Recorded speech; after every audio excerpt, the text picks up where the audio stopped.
저희 입장에서는 5월달이 거의 마지막 고침이라고 보는 거고, 지금 현재 비트 가격이 6만 달러 밑으로는 빠지지 않을 거라고 판단을 하고 있어요. 6만 달러면은 사실은 마지막 매수 기회일 수가 있는데, 저희는 언제를 보고 있냐면 이더리움 현물 ETF가 이제 23일, 24일 이렇게 나오잖아요. 그때가 한 번에 더 기회가 있지 않을까.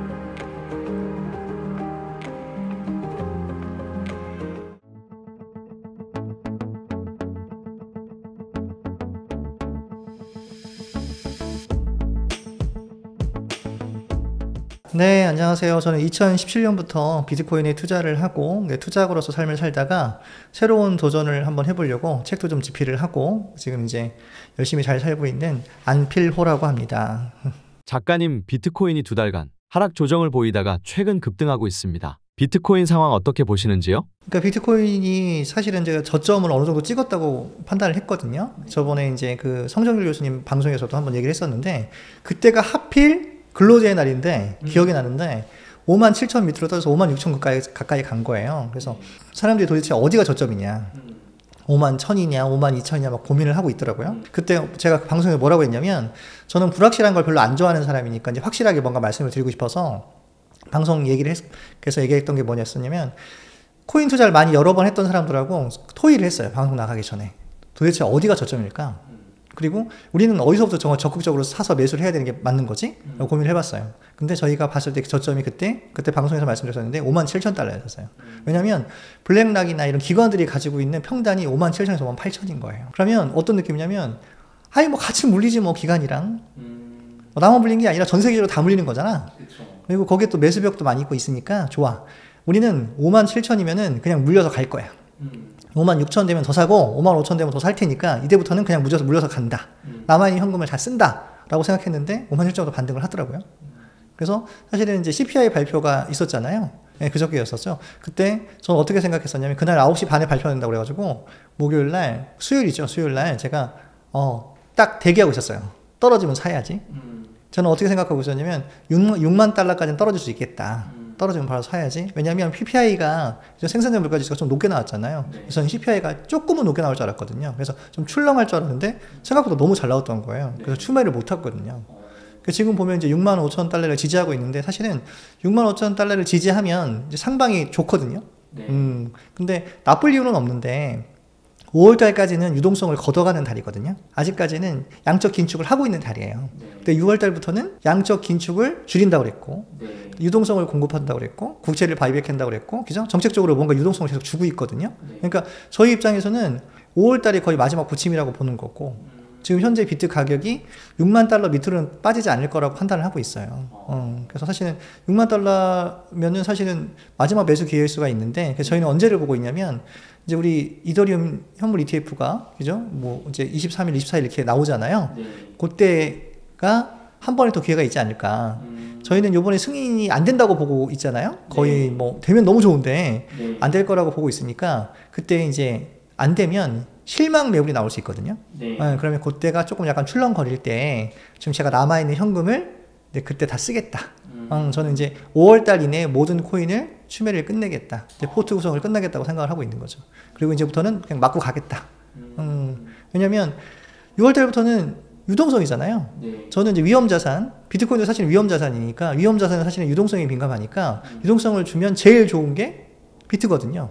요번에도 CPI 딱 발표하자마자 비트가 쏘는 거 보셨을 건데, 이유가 그거거든요. 어쨌든 유동성을 주면 비트한테 가장 유리한 환경이니까 6월달에 바로 반등하진 않겠지만 6월달부터 이제 정말은 이제 하방은 어느 정도 막혀 있는 걸로 보고, 저희가 조사한 바에 의하면 11월달에 대선이잖아요. 그럼 3개월 전에, 그죠? 그러면 3개월 전에 주식 뭐 모든 자산군이 좋아야, 그러니까 경기가 좋아야만 대통령이 당선될 확률이 87%. 그리고 만약에 경기가 안 좋으면 당선율이 13%거든요. 그럼 지금 현재 경합주에서 바이든이 다 밀리고 있거든요. 그러면 바이든 입장에서는 경기를 좋게 만들어야겠죠. 그리고 미국 사람 반이 바이든이 경제를 망쳤다고 생각을 한대요. 어쨌든 올려줘야겠죠. 그리고 자넷 옐런이나 파월 다 얘기하는 게 뭐냐면, 트럼프를 싫어하니까 적극적으로 지금 도와주려고 하잖아요. 그러니까 그게 뭐냐면 유동성을 공급한다는 얘기니까, 사실은 11월 달까지는 너무 좋지 않겠냐. 근데 이제 5월 달까지가 긴축이니까 저희는 6월 달부터는 어느 정도 살아나지 않겠냐. 네. 그래서 알트 투자하고 있는 분들은 사실은 제가 저번에도 말씀드렸지만 희망을 가지라고 말씀드리고 싶은 게 저도 수익 금액의 반이 없어졌거든요. 네. 그러니까 당연히 없어진 거는 당연한 거고 제 주변에 코인 투자 잘하는 사람들도 요번에 다 물렸어요. 네. 그러니까 그런 거에 너무 걱정하지 마시고 왜냐면 4월 달에 저희도 빼려고 생각을 하고 있었는데 네. 왜냐면 미국에서 세금을 걷는다는 것도 알고 있었고 근데 3월 달이 워낙 장대 양보로 나왔기 때문에 4월 초까지는 좋을 줄 알았거든요. 월봉이 좋으면 힘이 있으니까 초반에 가거든요. 네. 근데 4월 1일부터 떨어뜨릴 거라고 생각을 못했어요. 그래서 저희는 그게 너무 어려웠던 거죠. 그리고 이제 꿀팁을 하나 드리면 이런 게 있는데 그러면 아니 그 5만 7천에서 어떻게 바닥이라고 판단을 했습니까? 그럼 근거가 뭐야 너는? 그게 그러면 그냥 뭐 물려서 갈 거 그게 아니고요. 보통 조정은 하락을 할 때 쉽게 해서 이렇게 생각합니다. 김프가 빠지면 조정해요. 가격도 빠졌는데 김프가 빠졌어요. 조정해 올라갈 거예요. 근데 진짜 하락은 김프가 안 빠지면서 가격이 그냥 쭉 빠져요. 그러면 그때는 그냥 하락이에요. 그러면 그때는 날아가는 거니까 그때는 정말 조심해야 되거든요. 근데 이번에는 빠지면서 김프가 빠졌잖아요. 그래서 저희는 저희 나름대로는 어떻게 판단했냐면 이건 조정이야. 그러니까 우리 조정 때는 매수해도 돼. 그래서 우리는 5만 7천 밑에서 매수하려고 기다리고 있었죠. 차트를 이제 확인하면 그것들 다 볼 수가 있는데요. 제가 이제 그거 다 봤거든요. 네. 보니까 하락장에는 우리가 쉽게 해서 우리가 팔 수 있는 기회를 안 주는 거예요. 그냥 쭉 빼는 거예요. 김프가 꺼질 만한 시간을 주지 않아요. 그냥 그날 10%, 그 다음날 10% 계속 빼는 거죠. 그래서 보니까 저희가 판단한 건 그거였어요.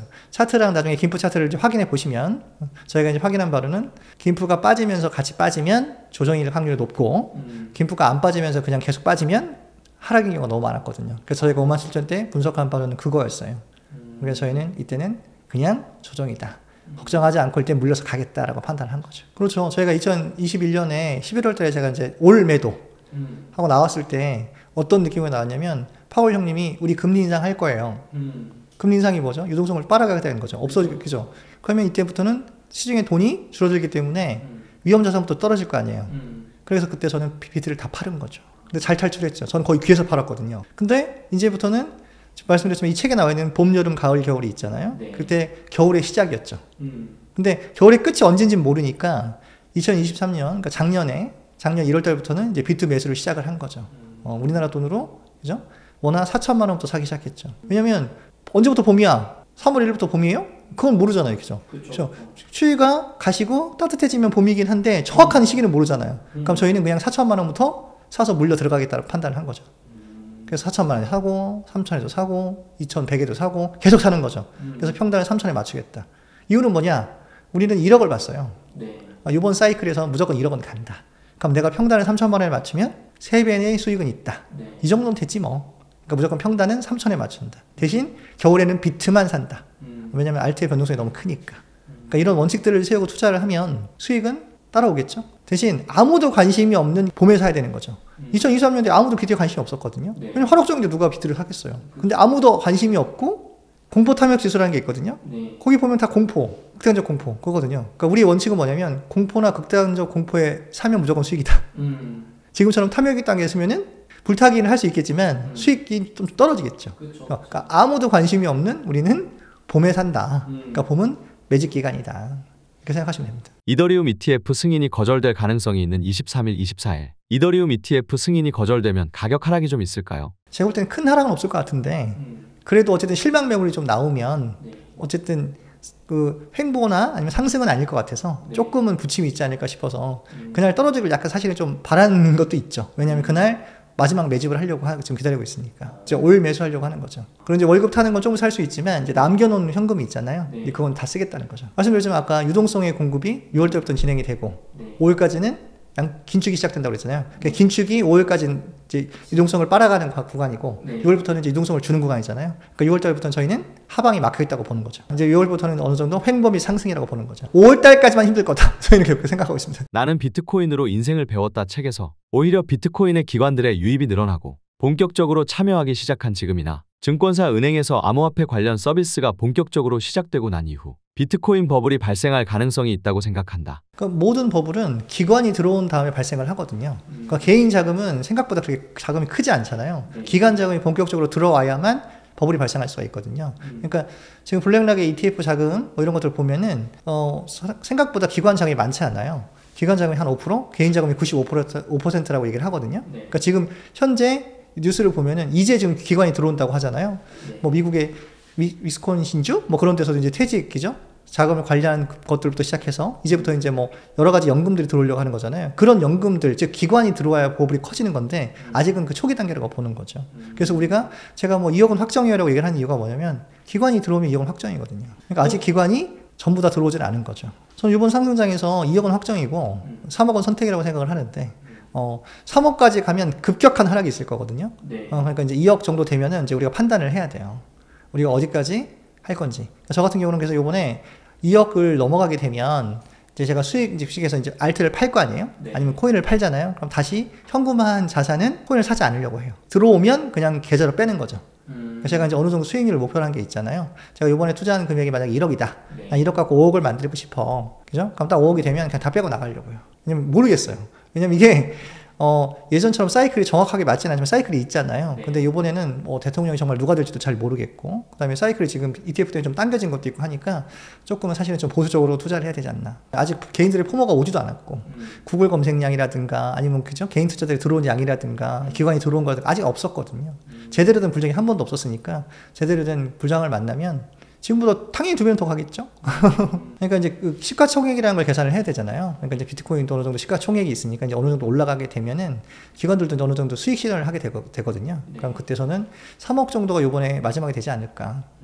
시가총액이 너무 커질 수는 없는 거거든요. 네. 그러니까 저희가 알트코인 매도할 때도 보면 1조까지는 이제 1조에서 3조까지는 잘 보내는데 3조를 넘어가기는 좀 어렵거든요. 그래서 제가 알트코인도 매도할 때 보면은 시가총액을 보면서 고려해서 던지는 것처럼 비트코인도 3억 정도 되면은 뭐 우리가 시총순위 있잖아요. 뭐 이게 엄청나기 때문에 이번 사이클은 저한테 항상 물어보는 게 그런 게 뭐 금 ETF를 초월할 수 있을까요? 이번 사이클은 어렵죠. 나중에 장기간으로 보면 초월할 수도 있긴 하겠는데 이번 사이클은 좀 어렵다고 봅니다. 네, 근데 제가 지금 제일 걱정하는 게 뭐냐면 미국의 물가가 생각보다 잘 안 잡힐 거예요. 네. 지금 제 느낌은 뇌피셜입니다. 사실은 정부에서 요번에 보면은 뭐 물가라든가 고용이라든가 실업률을 좀 컨트롤했다는 느낌이 들어요. 정부의 지출을 줄이면서 일부러 일자리를 줄이고 그다음에 쉽게 해서 GDP를 좀 줄이고 이렇게 하면서 금리나 명분을 만드는 것 같거든요. 근데 이제 금리나 명분을 만들고 자꾸 요번에 이제 유동성을 주기 시작하잖아요. 유동성을 주면 어떻게 될까요? 물가는 오르겠죠. 네. 그럼 물가를 올리면 이걸 잡으려면 어떻게 되죠? 금리 인상을 내겠죠. 아까 말씀드렸어요. 금리 인상했더니 비트코인이 떨어졌죠. 그럼 금리 인상을 하면 비트코인만 떨어질까요? 모든 자산은 다 떨어지겠죠. 네. 그럼 던질 때 기간이 같이 던지면 하락폭이 더 크겠죠. 그게 제일 무서운 거죠. 그래서 저는 만약에 요번에도 어떤 이유에서인지 모르겠지만 물가가 오르기 시작해서 연준이 금리 인상을 한다는 뉘앙스가 나오면 다 던질 거예요. 판단 기준이 있어야겠죠. 아까 말씀드린 대로 물가가 다시 재상승해서 네. 연준에서 이제 물가를 못 잡는 거죠. 그러면 이제 금리를 어쩔 수 없이 인상을 해야 돼라는 뉘앙스가 나오면 네. 2억이 안 돼도 다 팔아야죠. 그러니까 원래는 21년도에도 11월 달이 아니고 조금 더 갈 거라고 사람들이 생각을 했었어요. 네. 근데 금리 인상 뉘앙스가 나오고 나서는 유동성이 이제 말라가는구나 라고 판단돼서 같이 공부하는 모임에서도 그렇게 이제 공부하는 분들이 그렇게 얘기를 해서 저는 그 판단을 믿고 파는 건데 지금 결과적으로는 아주 잘한 거거든요. 근데 결국은 아까 말씀드렸지만 유동성이거든요. 그러니까 DB투자증권의 문홍철 그 팀장님도 항상 얘기하시는 게 뭐냐면 금리가 중요한 게 아니다. 유동성이다. 시중에 얼만큼 돈을 풀어주냐의 문제인 거기 때문에 특히 우리 같은 위험 자산은 유동성에 민감하거든요. 네. 그러니까 유동성이 말라간다는 판단이 딱 되면 그때는 저는 제 기준은 그때는 이제 탈출해야 된다고 봅니다. 나는 비트코인으로 인생을 배웠다라는 책을 출간하셨습니다. 진짜 실전 투자자가 쓴 돈 버는 책이라는 느낌을 받았습니다. 책에 대한 소개 부탁드립니다. 그러니까 제가 이 책을 쓴 첫 번째 동기는 뭐냐면 내가 일반 투자가로서 처음에 비트코인이든 주식이든 뭔가를 시작하려고 할 때 그냥 무작정 하는 게 아니라 어떤 투자 사용 설명서 같은 거 있잖아요. 그러니까 설명서가 있거나 교과서가 있으면 좀 더 뭔가 쉽게 할 수가 있을 것 같은데 보통 시중에 있는 책들은 비트코인의 본질, 비트코인이 뭔지 뭐 이런 얘기가 좀 많고 그런 것보다는 어떤 사이클에서 어떻게 뭘 사고 어떻게 매도를 하고 지금 이 타이밍엔 뭘 해야 되는지 그러니까 제가 투자해본 바에 의하면 비트코인은 또 굉장히 뚜렷한 특징 중에 하나가 4년 주기라는 그 사이클이 있거든요. 그래서 그걸 이해하게 되면 좀 더 투자가 쉽지 않을까. 그래서 이거를 어떻게 하면 쉽게 설명해 줄 수 있을까. 그런 투자 설명서 뭐 그런 느낌으로 제가 책을 쓰게 됐습니다. 작가님, 비트코인 암호화폐에 투자를 언제부터 해오셨고 현재까지의 성과는 대략 어떠시나요? 2017년부터 이제 투자를 하기 시작했고요. 정말 우여곡절이 많긴 했는데 비트코인 덕분에 저는 이제 경제적 자유 정도는 아니지만 경제적 반자유 정도? 그러니까 이제 하던 일을 이제 그만두고 일주일 내내 주 6일 근무하다가 지금 이제 주 3일 근무할 수 있는 이제 뭐 경제적으로도 좀 더 여유로워지고 시간적으로도 부자가 되는 그리고 또 시간적으로 부자가 됐더니 마음이 더 여유가 있는 그런 정도로 좀 삶을 잘 살고 있습니다. 책에 따르면 17년간 주 6일 일만 해오던 치과의사의 삶에서 경제적 자유를 이루고 주 3일만 일을 하고 있다고 적어주셨습니다. 코인 투자로 삶이 어떻게 바뀌셨는지요? 그러니까 주 6일 근무를 할 때는 이제 사실 사람이 그 에너지가 한정이 돼 있잖아요. 그러니까 그 에너지 내에서 살려야 되니까 좀 삶이 좀 빡빡한데 코인 투자를 하면서 제가 17년부터 현재까지 17년 동안 이제 치과를 개업해서 벌었던 돈만큼 코인 투자로 많이 그만큼을 또 이제 수익을 얻은 거예요. 그러니까 그만큼 수익만 가지면 충분히 어느 정도 은퇴는 아니지만 반은퇴 정도는 할 수 있다고 판단이 돼서 이제 치과를 접고 주 3일만 근무를 하고 있는데 오히려 제가 시간을 가지고 여유를 가지고 진료를 하니까 사람이 조금 더 뭐라고 할까 진료의 질도 높아지고 그다음에 가족과의 관계도 더 좋아지고 사람과의 관계도 더 좋아지고 그다음에 모든 것을 좀 되돌아볼 수 있으니까 새로운 아이디어도 생기게 되고 이렇게 책을 집필할 수 있는 여유까지 생기게 된 것 같습니다. 아무도 믿지 않을 것이다. 마이너스 통장에서 2억 원을 출금해서 비트코인을 샀다. 단 하루 만에 얼마가 되었을까? 2억 원이던 원금이 4억 원이 되어 있었다. 네, 그럼요. 이건 뭐 계좌에 다 찍히잖아요. 그러니까 사실은 뭐 이게 비썸 계좌에 다 있었던 일이고 사실은 이런 경험이 없었으면 비트코인 투자는 안 했을 텐데 2017년은 비트코인이 알티코인만큼 변동률이 큰 거예요. 그러니까 하루 만에 100%가 오르기도 하고 하루 만에 80%가 떨어지기도 하고 뭐 변동성이 아주 심한 시장이었고 또한 비트코인이 뭐야? 그냥 데이터 조각인 거야? 아니면 뭐야 이건 도대체? 그러니까 비트코인이 없어지는 거 아니야? 어떤 사람들은 맨날 항상 영에 수렴해요. 아니에요. 어떤 사람들은 정말 획기적인 자산이에요. 획기적인 뭐예요? 이렇게 얘기를 하니까 제 입장에서는 좀 헷갈렸던 거죠. 근데 제가 어느 정도 공부를 했을 때는 정말 디지털 세상에는 디지털 화폐가 필요하고 그거에 맞는 현금 흐름이 필요한데 제가 생각했던 거는 우리 박형철 작가님이 얘기했던 것처럼 그 의사 선생님께서 얘기한 것처럼 새로운 W라고 생각을 해서 이건 정말 새로운 개념이다. 그러니까 초기에 투자를 하게 되면 우리는 정말 새로운 큰 부를 이룰 수 있다고 판단을 했는데 맨날 영에 수련한다고 하고 없어진다고 하니까 안 샀었어요. 근데 이제 옆에 있는 이제 원장님께서 제가 좀 이게 사실은 이제 사람들한테 좀 잘 퍼주는 그런 기버거든요. 잘 나눠주고 잘 베푸는데 그 원장님께서 저한테 하는 말이 뭐였었냐면 원장님 정말 이거는 저를 믿고 사셔야 됩니다. 그리고 지금 새로운 세상이 열리고 있습니다. 자기도 투자를 했는데 너무 괜찮은 것 같습니다. 원장님 저를 믿고 사십시오. 근데 내가 믿을 만한 그 동료가 적극 추천을 하고 그리고 그분도 공부를 정말 많이 한 사람이고 똑똑한 사람이고 그리고 의사 면허도 있고 치과의사 면허도 있고 그렇게 똑똑한 사람이 자기가 정말 이거는 획기적인 자산이라고 자기를 얘기를 하고 투자를 하고 있다. 그리고 정말 나는 이걸 너무 일찍 투자하지 않은 게 너무 후회가 된다. 이렇게 말씀을 하시니까 아 그래? 내가 그래서 너 때문에 공부를 해봤는데 내가 봐도 맞긴 한 것 같은데 너무 무섭다. 그리고 나는 한 번도 주식 투자도 안 해봤고 부동산 투자도 안 해봤고 이제까지 일만 한 사람이 이걸 새로 산다는 거는 너무 어려운데 그리고 나는 지금 투자라는 게 뭔지 모르는데 그리고 살 줄도 모르는데 그리고 어디서 사는지도 모르겠어. 그랬더니 원장님 비썸이라는 데서 사면 되고요. 입금하고 하면 됩니다. 그래서 큰 결심이 뭐였었냐면 내가 이걸 안 사면 투자를 안 할 것 같은 거예요.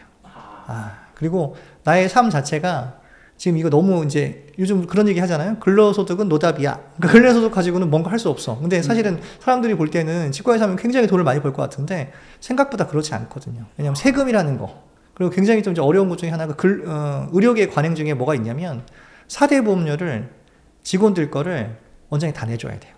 반반이 아니에요.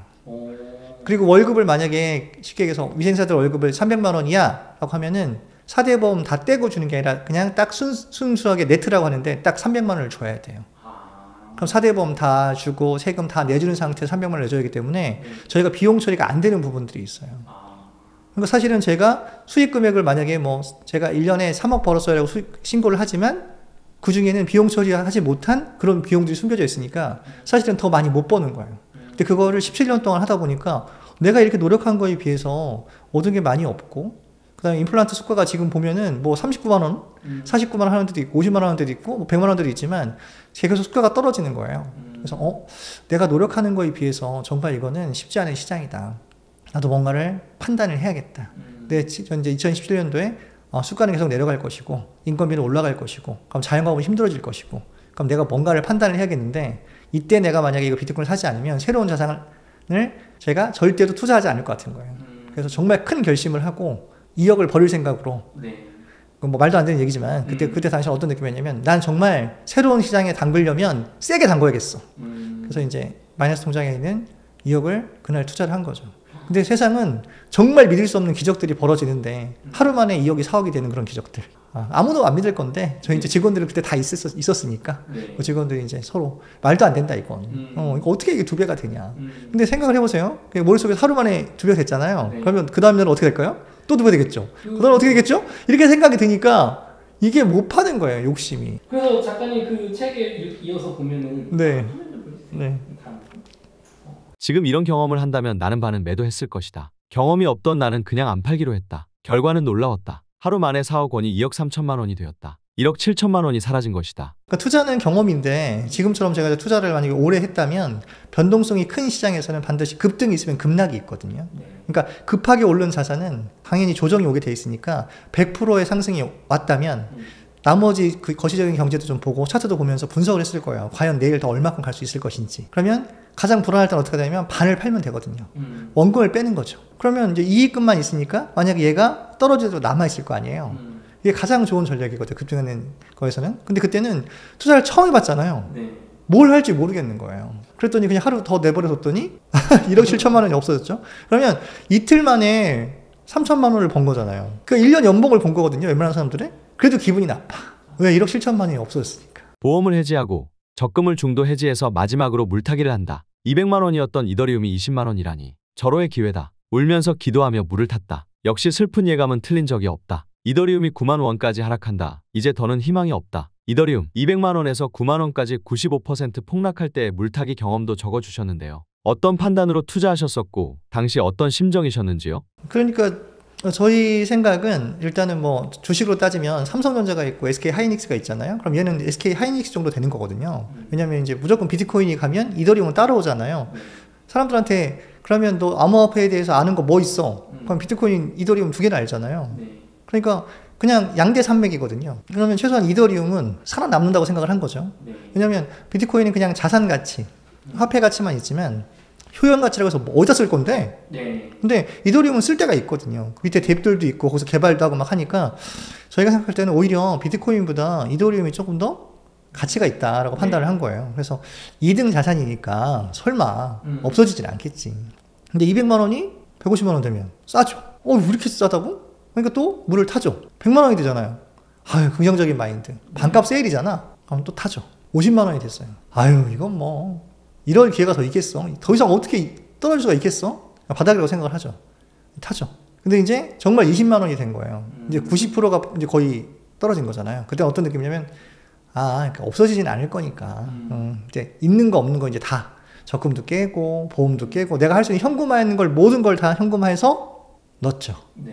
근데 또 떨어지죠. 근데 사람이 그래도 뭐 20만 원 이것까지는 버틸 수 있는데 물론 버티는 것도 사실은 그냥 어쩔 수 없이 버티는 건데 한 자릿수인 9만 원이 되면 이제부터는 이제 멘탈이 바삭하면서 나의 신념이 무너지는 순간이잖아요. 내가 뭔가 많은 걸 잘못했다. 나의 선택이 틀렸어. 나의 신념은 틀린 거야. 아직 너무 IT 버블에 처음에 들어온 건가? 이건 아닌가? 내가 뭔가 잘못 판단한 건가? 이런 신념들이 무너지면 사실은 돈이 녹는 것보다는 마음이 녹아서 더 힘든 거죠. 뭐 안 믿겠지만 뭐 한 6억을 투자했는데 근데 1억이 안 남는 뭐 이런 상황인 거죠. 그러니까 이제 마음도 녹아내리고 계좌도 녹아내리고 그리고 이제 가지고 있는 모든 현금을 빚까지 내서 투자를 했는데 없어지니까 저 한 사람은 괜찮은데 저 때문에 또 가족들이 힘들어지는 거잖아요. 가장 한 사람이 잘못하면 가족들이 힘들어지는 것처럼 그래서 그런 실수는 하지 말아야 되는데 그런 실수를 또 한 거잖아요. 그럼 내가 이 정도의 돈을 벌려면 또 3년이라는 시간을 또 열심히 일을 해야 되는데 어쩔 수 없이 3년을 더 은퇴를 못하고 일을 해야겠구나. 혼자 생각하면서도 눈물은 계속 흘리는 거죠. 근데 와이프 몰래 투자를 해서 와이프한테 말도 못하고 왜 이렇게 또 표정은 어두워? 근데 표정이 어두울 수밖에 없죠. 왜냐면 이게 항상 뭐가 잘 안 되는 거잖아요. 그러니까 사람 저번에도 계속 얘기했지만 그거예요. 우리의 배터리는 정신적 배터리와 육체적 배터리가 하나인데 정신적으로 힘드니까 몸도 피곤한 거예요. 그래서 잘 안 되고 그리고 제가 그래도 정말 얼굴이 되게 동안이었었는데 그때 팍 늙고 그래서 그 사진 뭐 제가 말씀드렸지만 책에도 얘기했지만 그때부터 사진 잘 안 찍고 셀카도 안 찍고 왜냐면 너무 이게 갑자기 사람이 확 늙어버리니까 자신이 없어지더라고요. 뭐 그런 쓰라린 경험들. 근데 그 쓰라린 경험들을 하고 났잖아요. 그랬더니 어떤 느낌이었냐면 제가 2021년도에 이제 탈출할 때는 400만 원에 팔았거든요. 40몇만 원이었거든요. 그러니까 무슨 얘기냐면 만약에 제가 그냥 200만 원인데 포기하고 물을 안 탔으면 2배잖아요. 그럼 이제 그냥 뭐 1억, 2억 됐겠죠? 네. 근데 물을 계속 타니까 수익률이 엄청나진 거죠. 네. 사실 그만큼 고통을 받고 시간이 3년이 걸렸지만 그 3년을 기다린 대가를 준 거죠. 그러니까 지금 사실은 은퇴를 3년을 더 미룬 게 아니라 네. 얘가 나의 은퇴를 13년을 당겨준 거죠. 그래서 오히려 저는 되게 고마웠죠. 그러니까 돈이라는 건, 그죠? 부라는 거는, 어쨌든 내가 부를 얻기 위해서는 나의 시간과 노동력을 갈아 넣는 거잖아요. 네. 그러면 그만큼 부가 생기면 나의 시간과 노동력을 세이브할 수 있겠구나라는 걸 그때 절실히 느꼈죠. 만약 이상한 알트에 만약에 그 물을 탔다면 없어졌을 수도 있겠죠. 그러니까 비트나 이더에 물을 탔으니까 이게 가능했던 거죠. 그러니까 우량 알트라고 해서 뭐 좋은 걸 수도 있긴 하지만 그래도 제가 판단했던 거는 양대 산맥 중에 하나를 선택했던 게 정말 잘했던 것 같아요. 만약에 또 이상한 거 했으면 안 올랐겠죠? 이후 위믹스 코인으로 큰 부를 얻으셨다고 책에 적어주셨습니다. 어떻게 투자 결정을 하셨는지요? 그러니까 위믹스 코인이라는 게 위메이드라는 그 주식이 있잖아요. 네. 그래서 이제 쉽게 해서 게임 회사에서 만든 건데, 그러니까 위메이드라는 주식이 계속 올라가는 거예요. 네. 그래서 이제 제 이제 친한 지인 중에서 게임 회사 다니는 지인이 있었거든요. 근데 위메이드 주식이 잘 되면 코인이 잘 될 거야. 그러니까 투자를 한번 해봐. 괜찮을 거야. 대신 많이 넣지 마. 그렇잖아요. 우리가 항상 투자 권유를 할 때는 많이 넣지 마. 그쵸. 조금만 한번 해봐. 근데 그 게임이 너무 좋아. 그래서 그래? 그래서 제가 주식 차트를 보니까 정말 잘 가고 있는 거예요. 네. 그래? 그리고 그 뭐 장혜국이라는 사람이 굉장히 대단한 사람이고 우리나라 뭐 미래를 이끌 정도로 뭐 게임 학교에서는 유명하다. 응? 그래서 그래? 그래서 조사를 좀 해봤죠. 저는 항상 말씀드렸지만 알트코인을 투자할 때는 그 식에서 VC가 누군지, 그러니까 벤처캐피탈 투자사가 누군지, 그죠? 시총이 얼마가 되는지, 누가 개발을 했는지, 시가총액이 얼마인지 대충 계산을 해봤죠. 네. 그리고 600원이었었어요. 제가 처음 살 때 400원이 된 거예요. 또 반이 없어진 거잖아요. 또 슬프죠, 그죠? 이더리움 때 당했는데. 그쵸. 근데 이번에는 좀 확신이 있었던 게 뭐냐면 게임이 잘 되면, 그리고 주식이 오르면 코인은 오를 거야. 오를 거야. 그래서 또 400원에 또 물을 탔죠. 네. 근데 중요한 건 뭐냐면 600원이 1200원이 됐죠. 2배가 됐죠. 그럼 원래는 잡코인을 투자할 때는 2배가 되면 원금을 빼야겠죠. 네. 왜냐면 어떻게 될지 모르잖아요. 그쵸. 근데 안 뺐죠. 왜냐면 이건 더 갈 거라는 자신이 있어서. 이제 불타기를 시작했죠. 더 사자 그냥. 근데 갑자기 또 이제 1200원이 아니라 이제 5000원이 됐어요. 그럼 엄청난 거잖아요. 그쵸. 사람은 버티는 게 제일 어려운 게 뭐냐면 수익이 났을 때 어려워요. 왜냐면 수익을 잃어먹을까 봐. 맞아. 그때 2배 때 뺐어야 돼. 아니야. 3배 때 뺐어야 돼. 이렇게 되거든요. 네. 근데 떨어진 건 괜찮아요. 어차피 못 파니까. 그쵸. 버틸 수 있잖아요. 아니, 전부하면 돼. 어차피 뭐, 안 보면 되지 뭐. 근데 이건 아니거든요. 계속 올라가니까 계속 봐야 되거든요. 그쵸. 그러니까 이 수익을 최대한 끌고 가야 되는데 어디까지 끌고 갈 거냐가 고민이 되는 거죠. 그러니까 최대 제가 알기로는 27,000원인가 28,000원까지 간 걸로 기억하는데 거기에는 못 팔고 24,000원에 팔았죠. 그러니까 1,000만 원이 4억이 된 거죠. 그러니까 물론 뭐 그렇게 쉽게 얘기해서 뭐 그렇게 자발틀어서 큰 돈을 넣지는 못했겠지만 어쨌든 저한테는 아주 큰 수익을 안겨준 거죠.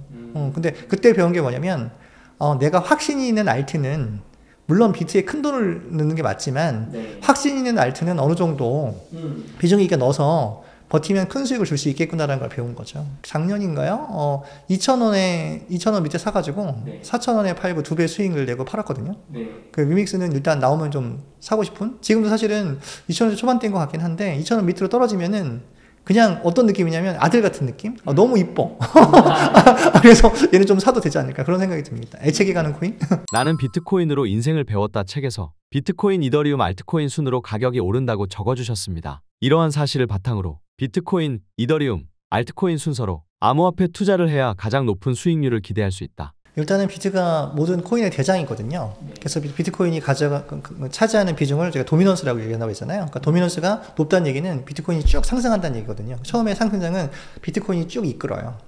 그 다음에 비트코인이 오른 다음에 어느 정도 정체가 되면 이더리움이 올라가고 이더리움이 올라가면 이제 나머지가 올라가죠. 주식에서도 낙스 효과라고 하잖아요. 뿌려주는 거거든요.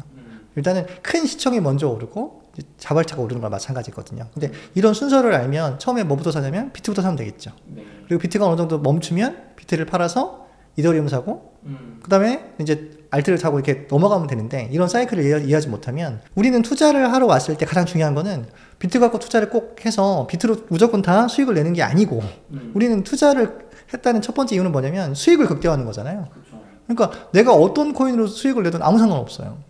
왜냐면 민코인을 잘 샀던 이더리움을 잘 샀던 아무 상관없는 거잖아요. 네. 중요한 거 뭐냐면 내가 적절한 타이밍에 어떤 순서를 가지고 내가 설명서도 잘 하고 있냐가 중요한 거니까. 네. 그러니까 모든 사람들이 시장을 경험한 바에 의하면 비트가 먼저 흡성대법이라고 해서 비트가 먼저 시총을 쭉 빨아가면서 먼저 올라가기 시작하면 네. 얘가 도미넌스를 쭉 올리거든요. 그러니까 비트가 쭉 올라가면서 시장의 자금을 쭉 흡수를 해요. 네. 그러니까 비트가 멈추거든요. 네. 그래서 예전에는 도미넌스가 80을 가기도 하고 70을 가기도 하고 했는데 요즘은 아까 말씀드렸지만 스테이블 코인이 워낙 시총이 크다 보니까 원래 사실 걔네들을 제외하면 비트가 더 그렇게 갈 수도 있겠지만 네. 걔네 시총을 제외하면 비트가 스테이블 코인을 제외하니까 한 58%, 60% 정도만 되면 거의 저희가 고점이라고 보는 거거든요. 네. 그러면 코인이 그렇게 많은데 비트 혼자서 그만큼을 차지하는 거잖아요. 네. 근데 비트가 도미넌스가 딱 58에서 멈추면 비트의 가격이 올라가지 못한다는 얘기가 아니고 차지하는 비율이 그만큼이 최고라는 뜻이지 비트의 가격은 더 오를 수 있어요.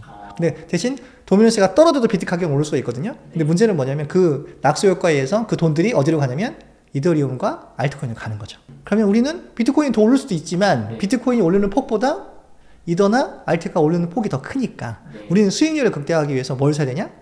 이더리움을 사야죠. 그 다음에 이더리움을 팔아서 이제 알트를 사야겠죠. 그래서 잘 분석해 보니까 이더리움이 전고점을 뚫고 그죠? 쭉 가서 멈추면 한 달 정도 지나면 이제 알트장이 오고 나서는 이제 폭락을 하더라라는 어떤 공식들이 생기는 거예요. 그 시기를 정확하게 알 수는 없지만 그럼 순서는 그럼 비트가 오른다 하면은 당연히 이더리움 오르겠네? 이더리움 오른다 하면은 이제 알트가 오르겠네? 그죠? 이게 순서를 잘 따라가면 우리가 수익률을 극대화할 수 있겠네? 정확한 타이밍을 모르지만 어느 정도 이 정도의 머릿속에 그리고 가면 그래 비트 도미넌스가 이 정도 되면 우리는 이제 비트를 팔아서 알트로 넘어가면 되겠네. 네. 이런 어떤 내 나름대로 공식을 짜는 거죠. 막연하게 뭔가 하는 것보다는 그래도 뭔가 그죠? 공식이 있으면 좀 덜 불어나잖아요. 그 로드맵을 짜는 거죠. 그래서 해봤더니 이게 정확하게 좀 많더라. 그리고 알트를 아까 말씀드렸지만 파는 어느 정도 타이밍은 시가총액을 기준으로 하고 뭐 이런 것들을 기준으로 했더니 좀 더 정확하더라라고 보는 거죠. 정확하게 최고점에 팔 수는 없잖아요. 타짜에서 얘기지만 내 번 돈의 반만 가져가는 거거든요. 이제는 비트코인 ETF 힘으로 오르는 장으로 바뀌었다. 이번에는 비트만 오르고 알트코인은 오르지 않을 거라는 의견도 있습니다. 물론 그런 분들을 생각이 맞을 수도 있는데 제 개인적인 생각은 항상 우리 한국 사람들이 이제 대단하신 분들이잖아요.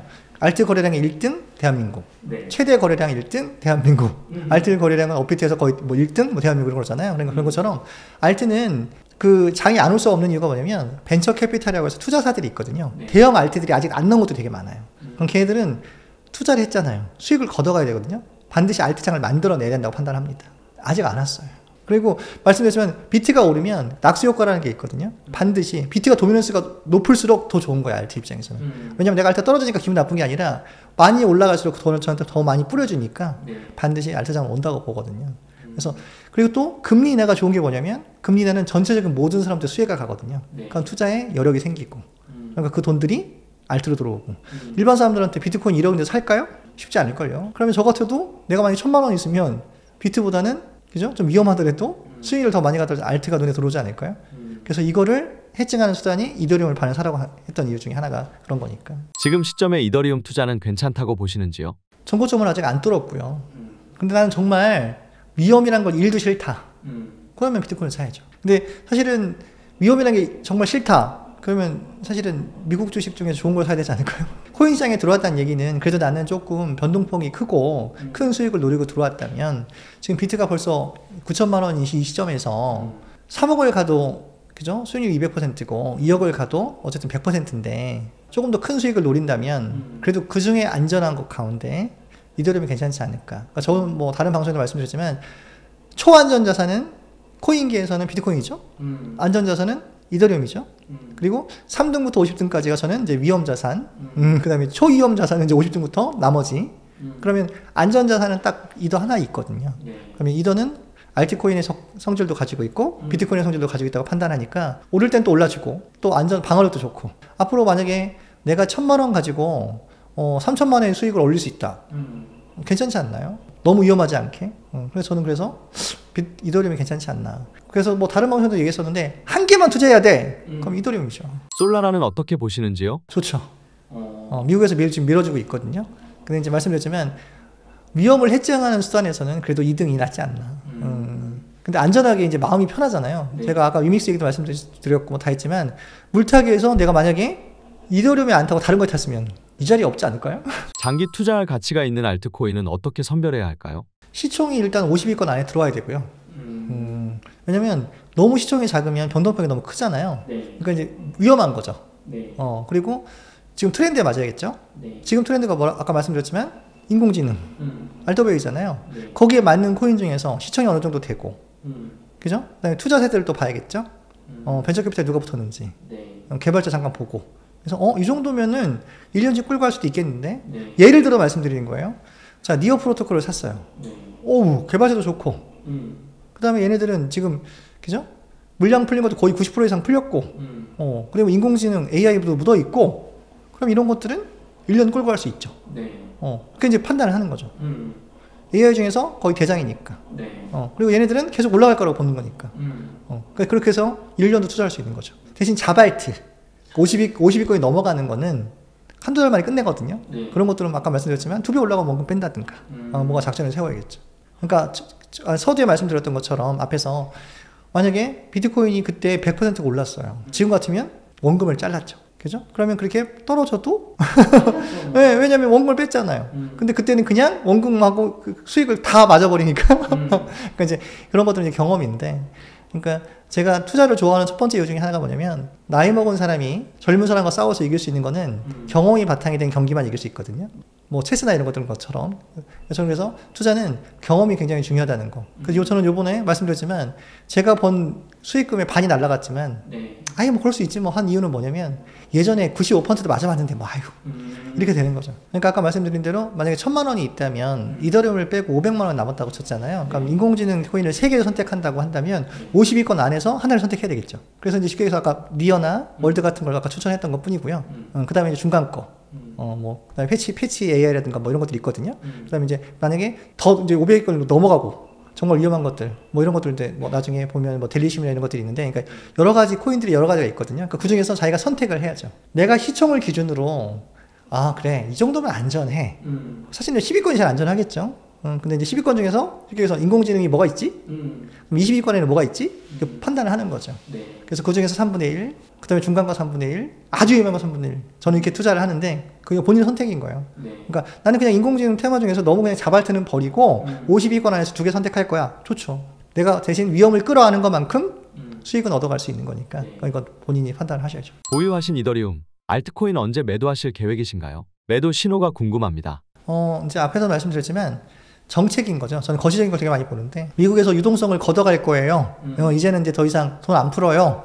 혹시 금리 인상을 할지 몰라요. 그럼 저는 이제 파는 거죠. 일단은 아직까지 유동성이 공급된다? 그럼 끌고 가는 거죠. 대신 이제 불안하면 내가 수익이 어느 정도 낮다고 판단이 되는 것들. 만약에 알트코인 지금 시총 3조까지 갔는데 그럼 다 빼고 대신 걔는 다시 투자하지 않고 통장에 넣고 이제 투자가 걔는 끝난 거죠. 그러니까 나머지 종목들 갖고 가는 거죠. 그러니까 이번 제가 책을 쓰면서 말씀드렸던 것 중에 하나가 사이클을 이해하는 게 되게 중요하다고 그랬잖아요. 그러니까 지금 이제 여름에 들어오셨잖아요. 네. 그러니까 이제 여름에 해야 할 일. 그러니까 다른 사람들은 이제 비트를 팔아서 그죠? 알트로 넘어가고 있는 단계인데 혼자 비트를 사겠다? 그건 조금 사실은 아깝죠. 2배 정도 수익을 얻을 수 있지만 조금 더 수익을 극대화할 수 있는데 그러면 이런 사이클을 경험해 보니까 다음번에 25년 사이클이 끝나고 혹시 이제 폭락이 와서 겨울이 왔다고 치면 다음 사이클 봄이 오면 네. 그때는 비트부터 매집을 해야 되잖아요. 네. 그러면 이렇게 해서 4년을 잘 끌고 갈 수 있다면 정말 수익이 극대화될 수 있잖아요. 그러면 한 번 경험한 사이클을 네. 이 책을 통해서 알 수 있으면 너무 좋겠다. 손해를 최소화하고 수익을 극대화할 수 있는 버전이 뭐가 있지? 라고 이제 고민을 한번 해보는 거죠. 그래 내가 비더리움 갖고 수익을 내보니까 알트도 이렇게 가는 것들이 있네. 비트는 정말 이더보다 보니까 수익률이 좀 적네. 왜냐면 시총 이더리움이 더 낮으니까. 그쵸. 그러면 이더리움 당연히 수익이 높았던 거네. 그리고 이번 테마가 AI니까 AI 코인은 더 많이 갔네? 이런 것들을 이제 알게 될 거 아니에요. 네. 그럼 알트가 꼭 위험한 건 아니었네. 테마에 맞는 것들은 10배씩 20배씩 가는 것들이 있었네. 네. 그런 것들 이제 알게 되면 다음 사이클에 또 도움이 되겠죠. 한강을 가려고 생각했던 것 중에 하나가 뭐냐면 마이너스 통장에서 꺼내 쓰고 대출을 깨고 이렇게 뭐 보험을 깨고 이런 것들은 너무 위험한 짓이거든요. 안 했을 거예요 지금 같으면. 근데 그때는 몰랐잖아요. 네. 그런 실수를 하지 말라고 말씀드렸지만 비트의 끝은 청산입니다. 네. 그러니까 원래 저희는 선물을 하지는 않지만 비트는 정말 안 좋은 게 뭐냐면 심리적으로 자꾸 쫓기니까 장투를 못 해요. 말씀드렸지만 저희는 단타가 아니거든요. 단타를 잘하는 사람들은 100명 중에 1명, 1000명 중에 1명이죠. 저희 단점은 뭐냐면 잘 못 팔아요. 그러니까 저희는 사면 봄에 샀잖아요. 가을에 파는 거예요. 아니면 비트는 여름에 팔잖아요. 그러니까 이제 최소한 1년 이상 끌고 가서 팔려고 노력을 하거든요. 네. 그러니까 매수 매도를 별로 안 해요. 매일매일 안 하거든요. 네. 그러니까 왜냐면 수익을 극대화하는 전략이기 때문에 장기 플랜이거든요. 네. 저희는 4년 플랜을 가지고 한 사이클을 보는 거니까 사실 투자를 안 하고 있어도 되게 힘들어요. 겨울에. 뭐라도 하고 싶거든요. 성종률 교수님 반대로 뭐 태도 투자를 한다든가 뭐라도 근질근질해서 아무것도 안 할 수 없는데 그걸 참는 것도 능력이거든요. 정기 예금을 해놓고 아무것도 안 하고 봄을 기다리고 중요하잖아요. 네. 시기와 때를 구별하는 거. 투자도 그게 필요하다고 생각합니다. 책에서 비트코인 사계절과 계절별 특징을 설명해 주셨습니다. 비트코인 사계절 차트 무엇인가요? 저희가 이제 비트코인의 가장 좋은 점 중에 하나가 뭐냐면 사이클이 있는데 우리가 눈에 보이는 사이클이 있다는 거예요. 근데 그 사이클을 경험해 보면 2017년도, 그죠? 뭐 21년도, 그죠? 그럼 요번에는 25년도겠죠? 원래는 그러면 거기가 비트코인의 고점이고 고점이 있으면 그 다음에 바로 저점이 오겠죠. 그렇죠. 그래서 이걸 가지고 4년 주기 사이클이니까 우리 나름대로 그냥 봄, 여름, 가을, 겨울로 그냥 분리를 해본 것 뿐이에요. 사람들이 좀 쉽게 설명할 수 있게, 그러니까 이해할 수 있도록. 그러면 우리가 처음에 비트코인을 투자를 해야 되는데 그럼 언제 사? 그리고 언제 팔아? 그 다음에 변동성이 이렇게 큰데 언제까지 버텨야 돼? 지금 이런 거죠. 하락장 중에 상승이야? 아니면 상승장 중에 하락인 거야? 그러니까 이걸 어떻게 판단하지? 요번에 57,000달러 할 때 우리는 어떻게 생각했냐면 상승장 중에 하락이야, 조정이야, 괜찮아, 버티면 돼. 그럼 그걸 어떻게 판단할까요? 그게 뭐냐면 이제 사이클이죠. 지금은 우리는 여름이라고 판단을 한 거예요. 여름이니까 지금은 상승장 중에 조정, 즉 잠깐의 하락인 거야. 버티면 올라갈 거야. 오히려 지금은 더 사는 게 좋아. 아무리 상승장 중이라도 우리는 조정이 올 수 있어. 네. 20-30%의 조정은 항상 있었거든요. 그럼 그 중에 우리는 조정인 거야. 그리고 부처님 오신 날 항상 빔을 맞거든요. 네. 우리 부처님은 항상 물질에 그렇게 초탈하신 분이기 때문에 그날쯤 되면 상이 안 좋거든요. 그러면 그때쯤 되면 매수 준비를 하는 것도 하나의 방법이겠죠. 왜냐하면 그때 항상 안 좋았으니까. 그러니까 그런 어떤 사이클을 갖고 있고 경험이 있다면 우리는 투자하기가 편하다는 거를 저희가 아는 거죠. 네. 그래서 이 책을 쓰면서도 제가 생각했던 건 뭐냐면 그래 초보 투자자들이 정말 아무것도 모르는데 내가 아무것도 모른다고 생각을 하고 뭔가를 시작하려면 설명서가 필요해. 그리고 내가 쉽게 얘기해서 순두부찌개를 하나 끓여도 레시피가 있으면 좋겠어. 미역국을 끓여도 레시피가 있으면 좋겠어. 저희 아내가 요리를 뭐 얘기하면 혼나겠지만 그렇게 잘하는 편은 아닌데 그러니까 이제 그 봉스 언니라는 그 레시피를 보면서 미역국을 끓였는데 네. 너무 맛있는 거예요. 시중에 파는 미역국보다 더 맛있어. 그래서 아니 너 이거 어떻게 한 거야? 그대로 따라서 했대. 그대로. 다른 생각을 얹지 않고 네. 그대로 했더니 그 맛이 난다는 거예요. 네. 근데 그 언니야대로 하니까 다 맛있다는 거예요.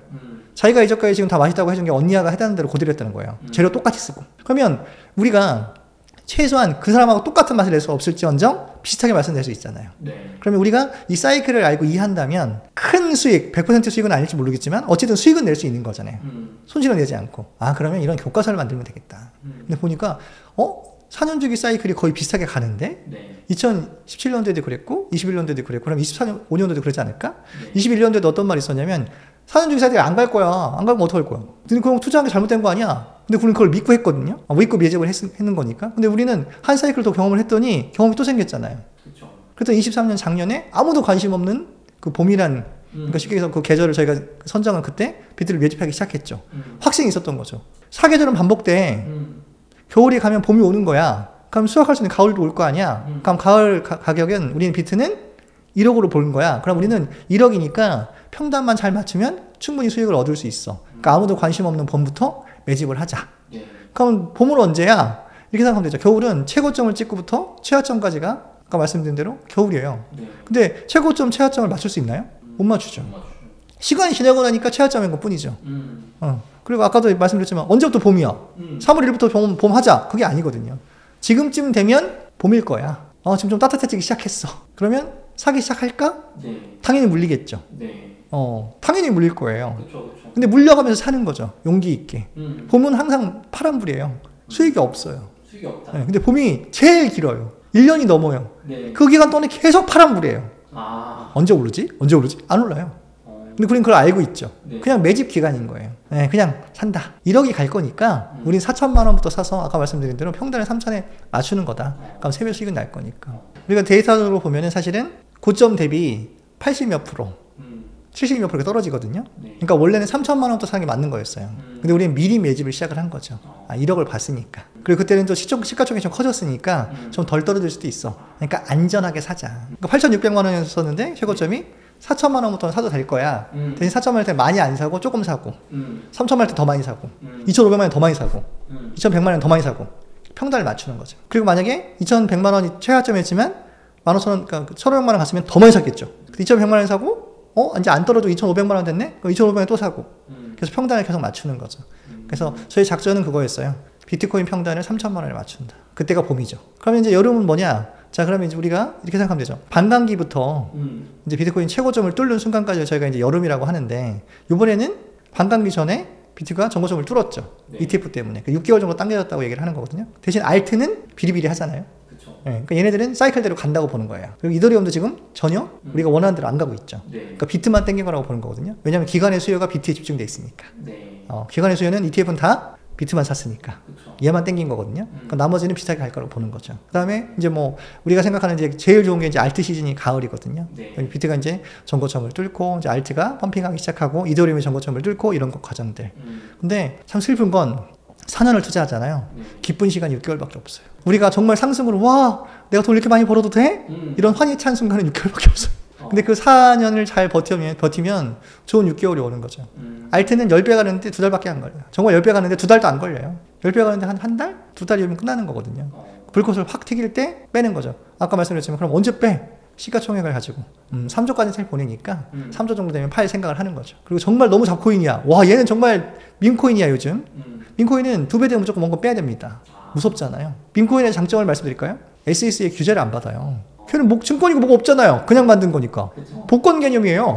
누가 먼저 사느냐. 네. 그 많은 밈코인 중에서 내가 잘 샀어. 그랬더니 올랐어. 그죠? 그거거든요. 네. SEC 규제를 안 받아요. 네. 증권 이런 거 없어요. 그러니까 오히려 저처럼 긍정적으로 생각하는 사람도 있고. 음. 그러니까 대신 밈코인에는 정말 많은 걸 투자하면 안 되겠죠. 네. 저도 사실은 밈코인을 조금 갖고 있긴 하지만 개 4마리 키우거든요. 그러면 그 개코인 4개는 많이 넣지 않겠죠. 100만 원 정도 이렇게 넣는다든가. 시총이 작고 무서운 것들은 2배가 되면 원금을 뺀다. 하지만 내가 정말 믿고 있는 코인은 시총이 낮더라도 끌고 갈 수 있어야 된다. 아까 위믹스처럼 그렇게 생각하시면 되겠습니다. 지금 우리가 지금 현재는 지금 현재가 지금 여름이라고 생각을 하잖아요. 네. 그러면 지금 여름 정도 되면은 우리는 뭘 해야 되냐면 일단은 조정이 항상 지금처럼 대비를 해야 되는 거죠.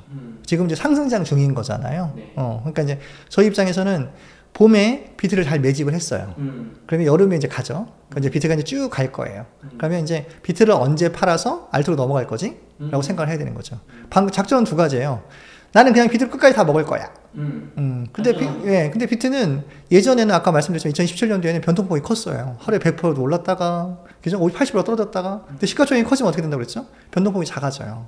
그러면 제가 3천만 원에 샀지만 얘가 가면 3억이겠죠. 근데 최대가 물론 10배를 먹을 수 있겠지만 알트는 더 먹을 수도 있거든요. 그러면 나는 이 비트를 가지고 1억이라고 판단했으니까 원래는 1억 정도 됐을 때 판단을 해야 되는 거죠.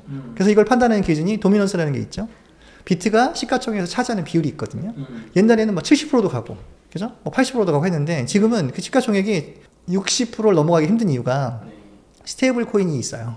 테더 이런 거 있잖아요. USDC. 얘네들이 시가총액을 많이 잡아먹었어요. 네. 그러니까 비트의 총액이 그러니까 도미넌스가 제가 볼 때는 58을 넘기기가 어려울 것 같아요.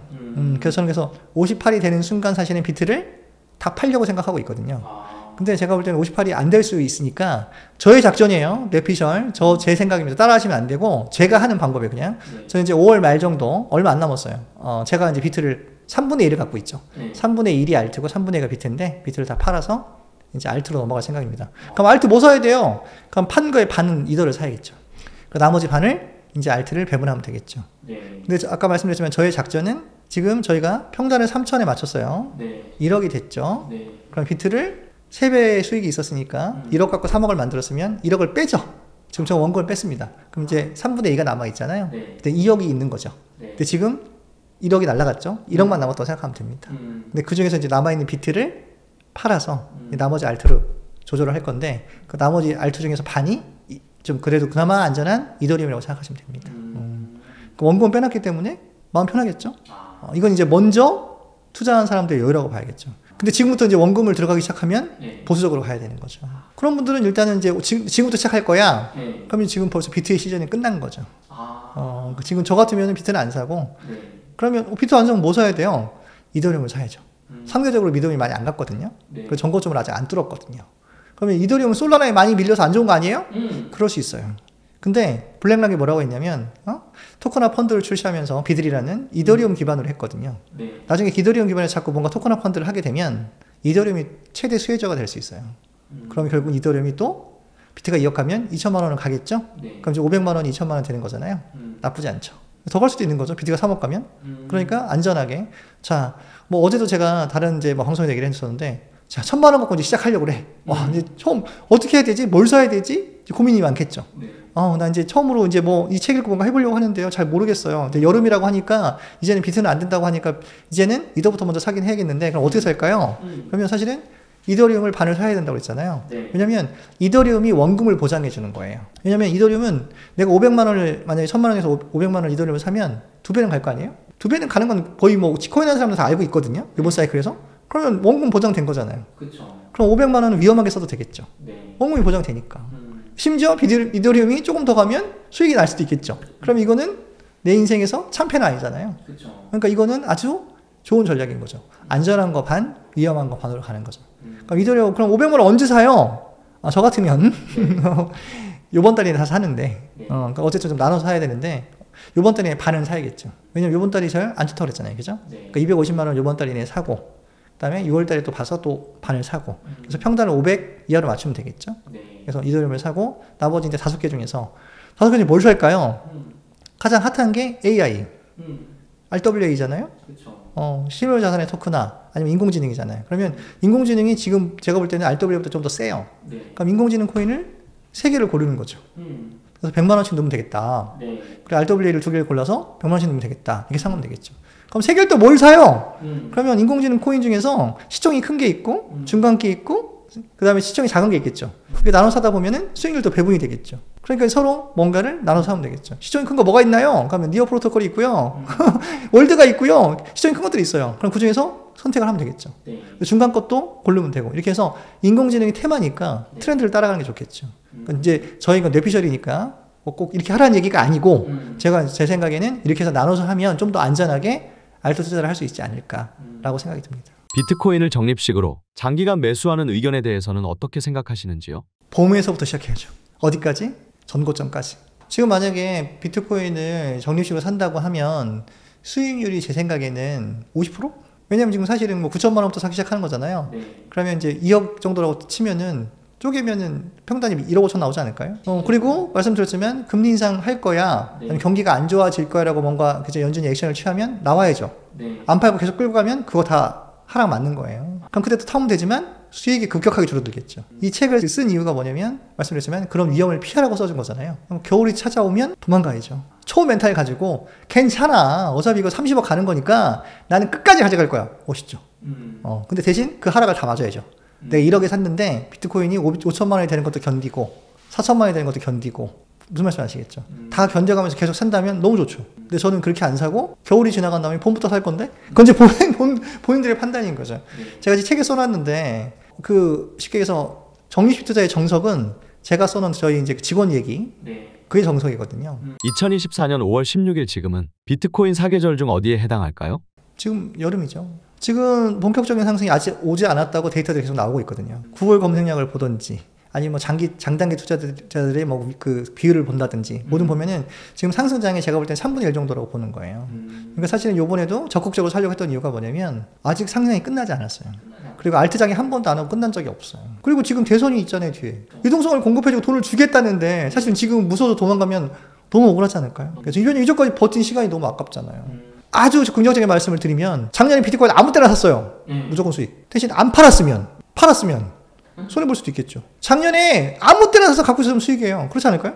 올해 1억을 찍었는데 그러니까 그냥 사고 팔고 안 하고 그냥 작년에 샀으면 무조건 수익이에요. 네. 떨어지던 말로 갖고 있었으면. 그죠? 근데 그걸 왜 못할까요?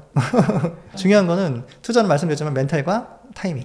이제 그게 정확하다고 할 수는 없지만 저희가 이제 매수 매도를 했던 것들, 저희가 어려웠던 그 경험들. 그러니까 이거는 그래서 본질에 관한 책이 아니라 처음 시작하는 초보자들이 어떻게 투자를 해야 되고, 그다음에 이제 저처럼 경험이 있는 투자들도 이 작가분들이 어떻게 탈출을 했고, 어떻게 성공을 했고, 지금 이렇게 경제적 자유에 가깝게 갔는지에 대한 투자 설명서라고 말씀드렸잖아요. 그러면 정말 많은 도움이 되겠죠. 이건 진솔하게 저의 경험담을 다 쓴 거니까. 그러니까 저의 8년 동안의 경험을 다 녹여서 쓴 거니까 사실은 쓰면서도 많이 울었는데 그런 쓰라린 경험들 때문에 제가 말씀드렸지만 그래서 이더리움을 지금 잘 안 사는 거죠. 지금도 이더리움에 대한 경험이 안 좋아서 지금 안 샀는데 이번엔 살 건데 유믹스는 너무 이쁜데 이더리움은 너무 좀 그렇죠. 그러니까 제가 이제 책을 집필하면서 요즘 세대에서 정말 부를 읽을 수 있는 방법이 뭐가 있지? 그죠? 그 다음에 근로소득이 노답이라고 얘기를 하는데 내가 부수입을 뭘로 얻을 수 있지? 그리고 세상을 살면서 지금 자본주의 세상에 살면서 자본이 주인인 거잖아요. 그러니까 자본을 우리가 따라서 움직이면서 자본을 획득하기 위해서 정말 나의 시간과 노력과 에너지를 다 쏟아가면서 자본을 획득하는 과정인데 이걸 그래도 조금이라도 도움이 될 수 있는 방법이 뭐가 있지? 그러면 내가 이렇게 어렵게 얻은 자본을 잃지 말고 좀 조금이라도 불릴 수 있게 도와줄 수 있는 방법이 뭐가 있지라는 고민을 통해서 제가 책을 집필한 거니까 이 책을 통해서 조금이라도 도움이 됐으면 하는 바람입니다.